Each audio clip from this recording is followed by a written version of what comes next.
Est-ce qu'il n'y a pas dans l'amour de Dieu, finalement, une espèce d'amour-propre? Ce que j'avais laissé tomber depuis très très longtemps, à savoir la croyance en Dieu, m'est revenu. Alors je ne crois pas en Dieu d'aucune façon, mais dans ce que ça résonne pour moi, et du coup c'est devenu un immense poème, mais avec la tenue d'un poème, c'est-à-dire qu'il y a une vérité du poème. Donc pour moi, il y a une vérité de Dieu, mais qui est poétique, et du coup tout s'aligne derrière, et je peux relire Saint-Augustin sans aucun problème, Saint Thomas d'Aquin, le Pseudo-Denis, les mystiques, tout ça se remet en ordre. Mais comme je lis Macbeth, c'est-à-dire ça a la même puissance, ça a la même valeur, ça a la même croyance, ça a la même existence. Donc Dieu existe autant que Macbeth.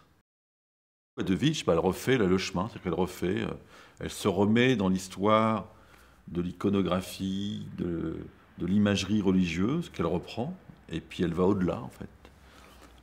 Et peut-être qu'elle peut entraîner finalement et tous les jeunes gens qui aujourd'hui se sont à raison débarrassés de Dieu, mais je pense qu'ils sont malheureux parce qu'ils ont perdu le sacré avec.